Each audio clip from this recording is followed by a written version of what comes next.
You ready to get started, Rainey? Yes, you have control, and then when you're done, I'll go to entering data. Okay, let me switch screens here. Okay. All right, can everybody see the agenda screen? Yes. Okay, great. Okay, so I'm going to walk through the session. This is a session about the FieldScope database management system for the Student Watershed Monitoring Network here in Vancouver in Clark County, Washington. Feel free, we're all seeing each other live. If you have any questions, please feel free to interrupt me. I'm going to talk about the front end stuff, and then we're going to pass it over to Rainey to talk about specifics, since she is teaching all the day-to-day work with the program. So I'm going to walk you through how to get set up and the basics of FieldScope. Okay, what we're going to talk about is the data collection. What is FieldScope and why are we using it? How to log in, how to upload your data, how to use the data, and once again, we want to make sure we answer all the questions we can for you today.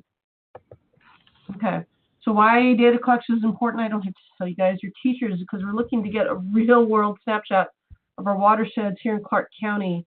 We want to have the opportunity to identify trends at individual locations. Some folks have been monitoring for 1 or 2 years. Some folks have been monitoring, I think, for over 16 years at their sites near their schools. So there's really exciting opportunity to develop a database and see those trends over time, which is really important, especially as we're developing so much here in Clark County. There's an opportunity to compare upstream and downstream data points. Some people are on, say, the Salmon Creek, and there's lots of data points up and downstream and upstream and downstream from possibly your location. We want to look at cause and effect. We want the students to help understand how their activities and our activities as a community affect the creeks and rivers. So we're looking at cause and effect and kind of all those next generation science standards questions that we're asking the students to look at. And then we also want to be part of the network of scientists, because we are all scientists, you, your students, and our citizens, to any problems that we see in the watershed. There's lots of different monitoring activities going on by government and regulatory agencies, but they can't be everywhere all the time. The network that we have going with the students and you guys really helps put more eyes in the watersheds, which is really important. This map here shows the different data sets. This was a map generated, I think, from last year's participating schools. The blue dots are the Clark County folks who are monitoring from the Public Works Department. The green dots along the Burnt Bridge Creek there are where the City of Vancouver has monitoring stations. But all those other dots on the map are from you guys, our network. So there's plenty of eyes looking all over the watershed, which is great. We're filling in the gaps of data. So this is a chance. You can either use your chat box or raise your hand to the video cam here. And we know folks have collected data in the past. What have you done with your data in the past? So I think the opportunity to look at the year's past data and possibly add that data to this online database system has some real strong potential for the whole watershed network. Okay, and in the chat box, checking on Wooden Creek. Great. Thank you, Andrea. Okay, so just to go through some more points here, our Student Watershed Monitoring Network is collecting local data here, and we have had students in the past find problem sites like the New Zealand mud snails. If you've heard Corey or Judy tell the story in the past about finding unique invasive species that had not been found here before. So that was new to the state regulators. So that was really valuable information that we passed on, that they went on and continue to do more extensive research. So once again, what you're finding in the field is really important, not only to our network of students and teachers, but also to our local regulators. So the reason we're using this program, like we said, the nature mapping has not become available as a tool anymore. So Clark County Clean Water Division of Public Works and the City of Vancouver applied for a grant from the Lower Columbia Fish Recovery Board. They have a grant program that's going to allow us to participate in 2 full school years of data collection. We used the first year of the grant to kind of set the whole program up. If you're interested in reading the grant, it's available on their website. and the website's there on your screen. When you go into Salmon Port, that's the project number, so you can write that down. This will be recorded when you get you that grant information if you want to read the grant to let the students know what it is we're trying to do. But this is part of a larger effort to try to protect the fish and trout species in our region. So does that, sorry to interrupt, does that mean that this spreadsheet or database is only going to be available for 1 year? No, so this is a pilot program, so we're kicking it off. So this grant is helping us get everything in place, and then Clark County Public Works and the City of Vancouver will continue to use the program in the future.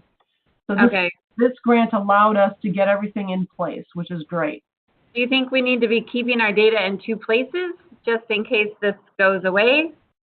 You know, I assume that a lot of people are still using kind of handwritten data notes in this, so saving those pieces of paper is always good, and we all know technology is great when it works. Things do tend to break, and systems get viruses and all that kind of stuff. So I would suggest keeping your paper data for as long as you need to, but the goal is to have this database be a resource for people who want to use it. You know, if folks aren't comfortable using an online database system, that's fine. During this grant, we have the opportunity to have Rainey help upload your data for you, or myself, I can help as well, and we can get that information in there. So this is hopefully the start of a long-term relationship with FieldScope. And what FieldScope is, the reason we went with FieldScope for an online database system, because it is founded through a National Science Foundation grant with the National Geographic Society. So those are some pretty good names, pretty reliable names in the field of science. So the fact that this group, BSCS, developed the program with those partners, we feel very confident that this program isn't going anywhere anytime soon. And if you want to see examples of other programs that are using this, like the Chesapeake Bay, you can go to FieldScope and surf the other projects that are available on their website for larger, more regional comprehensive programs. So the reason we want to use FieldScope, once again, tracking real-world science data, helping you address your STEM and NGSS standards, help support the project-based learning that you're trying to do with your students, and the various learning styles. We know that now everybody's a worksheet kind of kid. Like myself, I was always more of a hands-on person. And it's also a great excuse for a field trip, which has its pros and cons. But getting that real-world data, hands-on, seeing cause and effect on our local watersheds really can be a powerful message to our students. The program is cloud-based. It's very user-friendly. You can log in from any computer and log yourself into the program. BSCS is working on a mobile app that should be available in the next year. So by the time this pilot program has ramped down, we'll be ready to move forward using either computer-based or mobile-based systems. Everything is kind of a drop-down field, so it should be really easy for folks to use. And one of the other key important points is tracking photos. So we have the ability, if you have a mobile device and a camera that you're taking pictures, we're allowed to, we have the ability to upload those. So once again, a really great online system that you can track changes at your site over time. So if you set up a photo monitoring station, and there's examples of how to do that on the City Student Watershed Monitoring Network page under investigations, and we'll get to that. Setting up photo stations is a really important piece because that tells the story.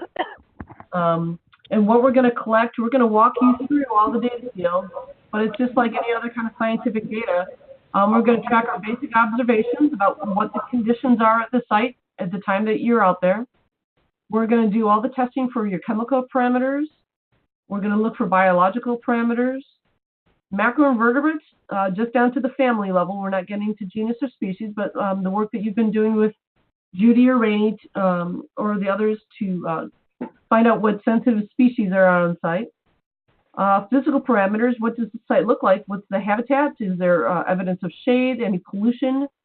And then there's a field where you can upload other information that you see at the site. So if you see evidence of trash or damage to the site, you can make a note of that. That way Rainey will be able to see it.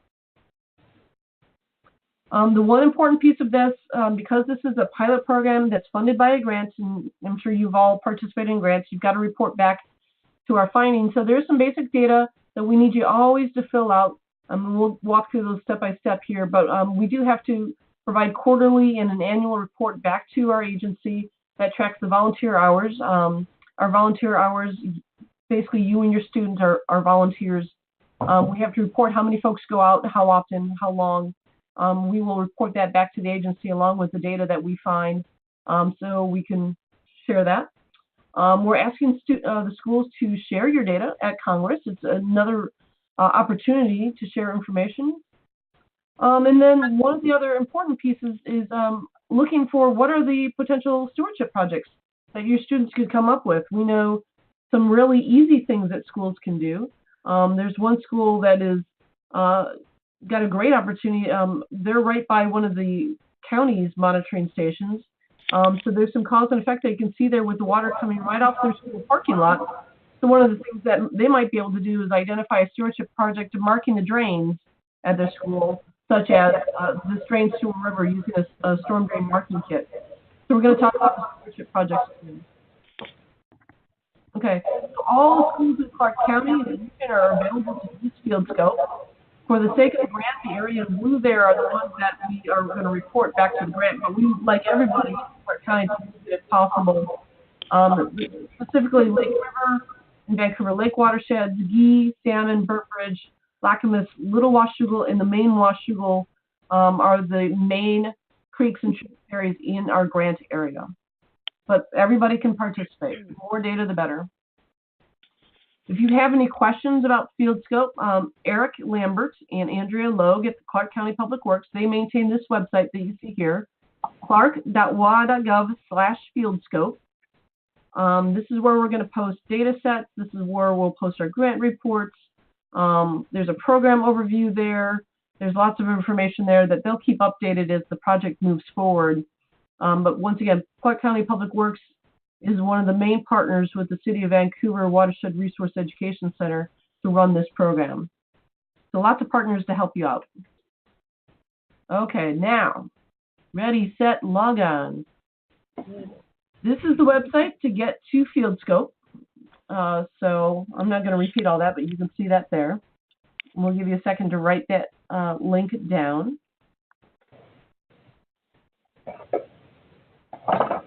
And you can tell it's our page when you get logged in. You'll see our two logos up there in the upper left-hand corner.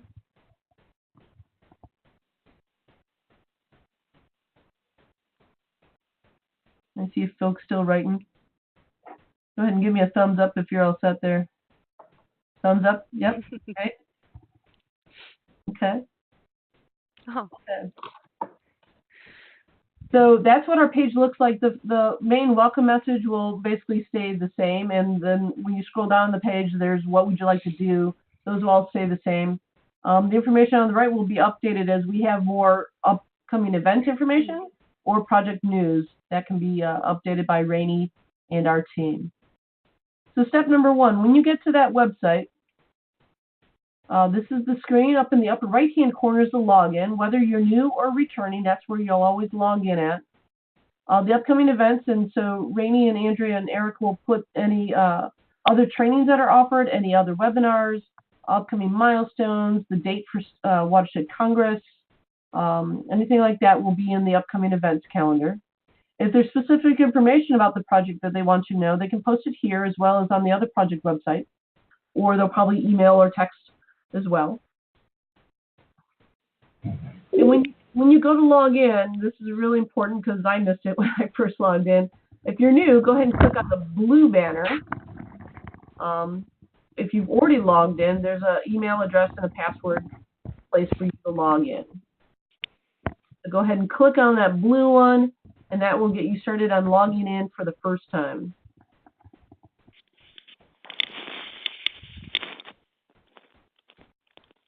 And the important thing when you get to logging in, there are 9 fields to fill in. Fill it out to the best of your knowledge. The ones that have a highlight, you need to make sure you fill those in. And make sure you grab the little scroll bar. It's a teeny scroll bar on the right-hand side. Grab that and scroll it on down so that you see all the fields. And then there's the classic, make sure you're not a robot or a virus.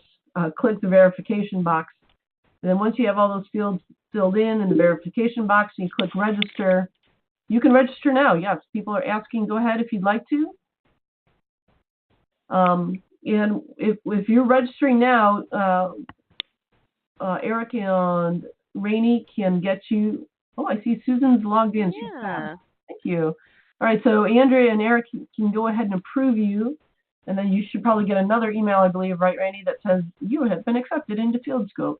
Yeah, and I just checked to see if my phone would get service in the building to help out, but it does not. Sorry about that. Okay, so once you do that and get logged in, we'll get a notification on our computers that you're logged in. That was the one part we're going to get to here. It does require Flash. And BSCS is going to update FieldScope, so that's not the case. Okay, I see Andrea is logged in. Great. So they're going to update the system so that won't be a barrier here in the coming year. Okay, so email. Okay, so looks like we're caught up there. I think everybody here but Megan. Is it Megan or Megan? I'm sorry. Megan, I'm logged in. I'm just not logged in on the computer, so I'm not right now. Okay. Okay. I have an account set up and everything already. Okay. Okay, so once you're in, cool, welcome. There's lots of things to check out in here, so feel free to stroll around at your convenience, but we'll walk you through a few things here, and then Rainey's going to get into the nuts and bolts. The main box that you'll be using is the one that says Enter Data, and when you click on that, you'll get into a page that looks like this, and you'll see our aerial photograph of Clark County. You see the mountains there, give you some reference, and the river. Every page that you click on here has tutorial videos, so if you have any questions, you want to see examples of how this works, you can click on that, or you can just say, I don't want to see that anymore. But once you get in, you can start to set up your monitoring site. If you already have a monitoring site, hold on one second, we'll get to that page. But if you need to create a new monitoring site, you can go in to where those arrows are pointing to create a new station.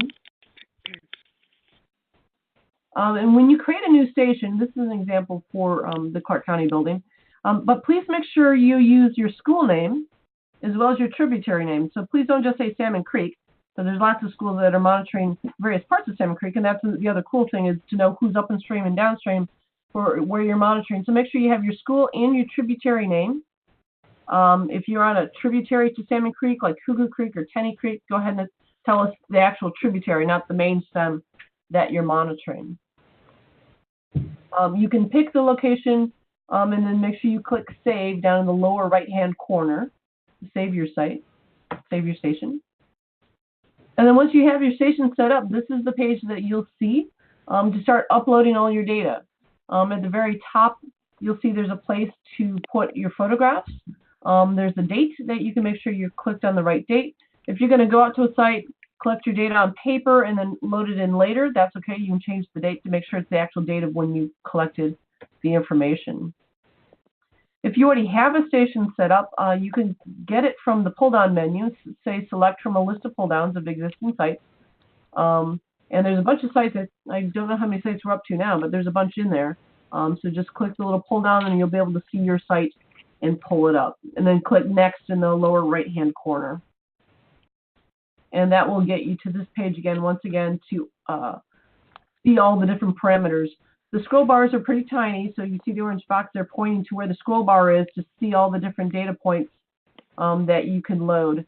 Once again, we always want to make sure, please, make sure you track the date and the time and how many participants are participating in your monitoring. We upload that information so that we can put that in the grant. So that information is up on the top. And once again, there's very top is where you put the photographs of your site. And at the time that I did this, these are all the sites that are in there now, but I think there's probably still a few more that have been added. So there's lots of dots all over the map, which is cool to see. Lots along Salmon Creek, several on Burnt Bush Creek, a few over in the Lacamas Creek area. So you have some really good representation from around Clark County. So lots of other people doing this. So if you have questions, we have a great group of folks who are doing this to share our stories with. Here's a great example that Corey and Rainey have of why the photo stations are important. And if you can set up, there's lots of different ways to set up your photo station, whether it's from a bridge location, if there's a bridge crossing over your creek that you can stand at and get the same perspective. So this is a great example. The changes over time, and there's great stories here to tell with your students about what does erosion mean. Well, does the water ever get that high? Yes, it does. And when it does, it gets into its floodplain. What's a floodplain? So these kind of pictures are really great examples to share with your students. There's the website for the city. That's in the Watershed Resource, or I'm sorry, the Water Resource Education Center website for the field investigations to find out how to set up your photo station. And any questions, please ask Rainey. Okay, so there's different ways to use the data. Rainey will get into this in a minute. You can either map the data or you can graph the data, which I know many of you have been doing the old-fashioned way on using papers and spreadsheets. But some of this programming will do the work for you. Once again, there's always videos on the right-hand side. If you have questions about how to do some of that work, you can always watch the videos with your students. And in the bottom right there, you see shared project maps. These are some of the maps that Rainey has already started that she can help walk you through. And they have the watersheds for Clark County already listed on there.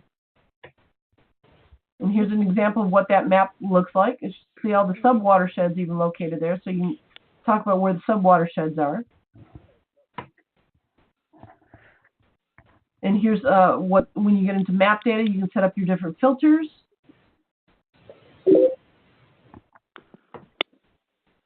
And here's what the main page for graphing looks like. You can either select a graph or create one. When you create your own, you can save it, so you can come back to it after time.